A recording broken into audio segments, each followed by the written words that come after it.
मिल्खा सिंह का जन्म पाकिस्तान के लायलपुर में 8 अक्टूबर 1935 को हुआ था। उन्होंने अपने माता पिता को भारत पाक विभाजन के समय हुए दंगों में खो दिया था। वह भारत उस ट्रेन से आए थे जो पाकिस्तान का बॉर्डर पार करके शरणार्थियों को भारत लाई थी। अतः परिवार के नाम पर उनकी सहायता के लिए उनके बड़े भाई बहन थे। मिल्खा सिंह का नाम सुर्खियों में तब आया जब उन्होंने कटक में हुए राष्ट्रीय खेलों में 200 तथा 400 मीटर में रिकॉर्ड तोड़ दिए। 1958 में ही उन्होंने टोक्यो में हुए एशियाई खेलों में 200 तथा 400 मीटर में एशियाई रिकॉर्ड तोड़ते हुए स्वर्ण पदक जीते। इसी वर्ष अर्थात 1958 में कार्डिफ ब्रिटेन में हुए राष्ट्रमंडल खेलों में भी स्वर्ण पदक जीता। उनकी इन्हीं सफलताओं के कारण 1958 में भारत सरकार द्वारा उन्हें पद्मश्री से सम्मानित किया गया। मिल्खा सिंह का नाम फ्लाइंग सिख पड़ने का भी एक कारण था। वह तब लाहौर में भारत पाक प्रतियोगिता में दौड़ रहे थे। वह एशिया के प्रतिष्ठित धावक पाकिस्तान के अब्दुल खालिक को 200 मीटर में पछाड़ते हुए तेजी से आगे निकल गए।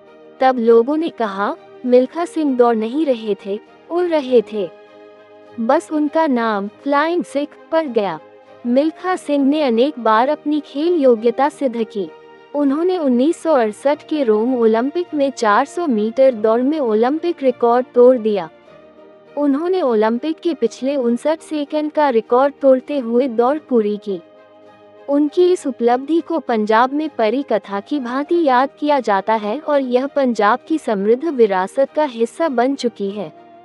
इस वक्त अनेक ओलंपिक खिलाड़ियों ने रिकॉर्ड तोड़ा था। उनके साथ विश्व के श्रेष्ठतम एथलीट हिस्सा ले रहे थे।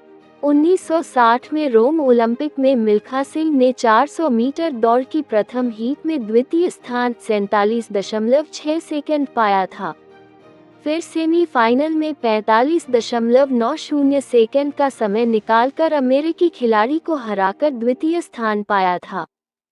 फाइनल में वह सबसे आगे दौड़ रहे थे। उन्होंने देखा कि सभी खिलाड़ी काफी पीछे हैं, अतः उन्होंने अपनी गति थोड़ी धीमी कर दी। परंतु दूसरे खिलाड़ी गति बढ़ाते हुए उनसे आगे निकल गए। अब उन्होंने पूरा जोर लगाया, परंतु उन खिलाड़ियों से आगे नहीं निकल सके। अमेरिकी खिलाड़ी ओटिस डेविस और कॉफमैन ने 44.8 सेकंड का समय निकालकर प्रथम व द्वितीय स्थान प्राप्त किया। दक्षिण अफ्रीका के मैस पेंस ने 45.4 सेकंड में दौड़ पूरी कर तृतीय स्थान प्राप्त किया। मिल्खा सिंह ने 45.6 सेकंड का समय निकालकर मात्र 0.1 सेकंड से कांस्य पदक पाने का मौका खो दिया। मिल्खा सिंह को बाद में एहसास हुआ कि गति को शुरू में कम करना घातक सिद्ध हुआ।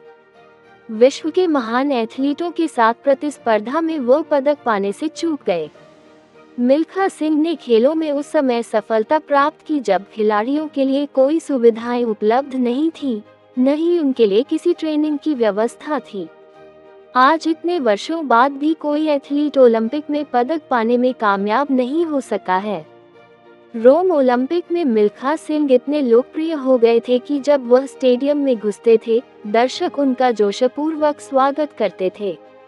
यद्यपि वहां वह टॉप के खिलाड़ी नहीं थे, परंतु सर्वश्रेष्ठ धावकों में उनका नाम अवश्य था। उनकी लोकप्रियता का दूसरा कारण उनकी बढ़ी हुई दाढ़ी व लंबे बाल थे। लोग उस वक्त सिख धर्म के बारे में अधिक नहीं जानते थे, अतः लोगों को लगता था कि कोई साधु इतनी अच्छी दौड़ लगा रहा है। उस वक्त पटखा का चलन भी नहीं था, अतः सिख सिर पर रुमाल बांध लेते थे।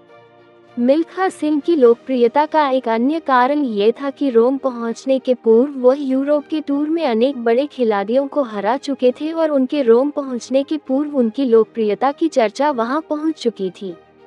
मिल्खा सिंह के जीवन में दो घटनाएं बहुत महत्व रखती हैं।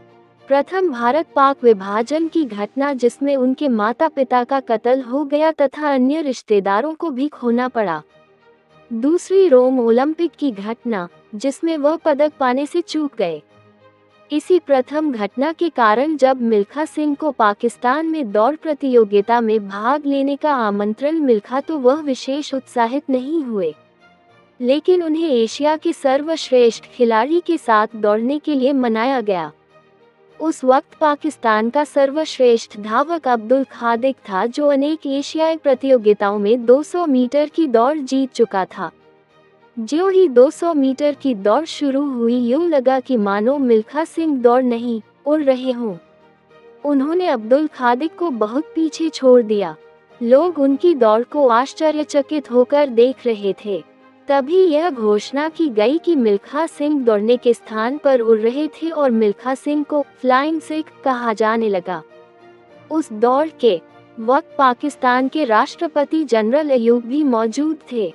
इस दौड़ में जीत के पश्चात मिल्खा सिंह को राष्ट्रपति से मिलने के लिए VIP गैलरी में ले जाया गया।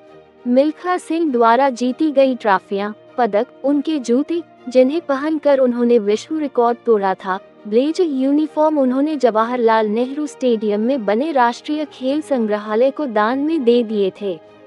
1962 में एशियाई खेलों में मिल्खा सिंह ने स्वर्ण पदक जीता। खेलों से रिटायरमेंट के पश्चात वह इस समय पंजाब में खेल, युवा तथा शिक्षा विभाग में अतिरिक्त खेल निदेशक के पद पर कार्यरत हैं। उनका विवाह पूर्व अंतर्राष्ट्रीय खिलाड़ी निर्मल से हुआ था। मिल्खा सिंह के एक पुत्र तथा 3 पुत्रियां हैं। उनका पुत्र चिरंजीव मिल्खा सिंह, जीव मिल्खा सिंह भी कहा जाता है, भारत के टॉप गोल्फ खिलाड़ियों में से एक है तथा राष्ट्रीय व अंतर्राष्ट्रीय स्तर पर अनेकों पुरस्कार जीत चुका है। उसने 1990 में बीजिंग के एशियाई खेलों में भी भाग लिया था। मिल्खा सिंह की तीव्र इच्छा है कि कोई भारतीय एथलीट ओलंपिक पदक जीते, जो पदक वह अपनी छोटी सी गलती के कारण जीतने से चूक गए थे। मिल्खा सिंह चाहते हैं कि वह अपने पद से रिटायर होने के पश्चात एक एथलेटिक अकादमी चंडीगढ़ या आसपास खोले ताकि वह देश के लिए श्रेष्ठ एथलीट तैयार कर सकें। मिल्खा सिंह अपनी लौह इच्छा शक्ति के दम पर ही उस स्थान पर पहुंच सके, जहां आज कोई भी खिलाड़ी बिना औपचारिक ट्रेनिंग के नहीं पहुंच सका। उपलब्धियां: 1957 में मिल्खा सिंह ने 400 मीटर में 47.5 सेकंड का नया रिकॉर्ड बनाया। टोक्यो, जापान में हुए तीसरे एशियाड 1958 में मिल्खा सिंह ने 400 मीटर तथा 200 मीटर में 2 नए रिकॉर्ड स्थापित किए। जकार्ता, इंडोनेशिया में हुए चौथे एशियाड 1959 में उन्होंने 400 मीटर दौड़ में स्वर्ण पदक जीता। 1959 में भारत सरकार ने उनकी उपलब्धियों के लिए उन्हें पद्मश्री से सम्मानित किया। 1960 में रोम ओलंपिक में उन्होंने 400 मीटर दौड़ का रिकॉर्ड तोड़ा। 1962 के एशियाई खेलों में मिल्खा सिंह ने स्वर्ण पदक जीता।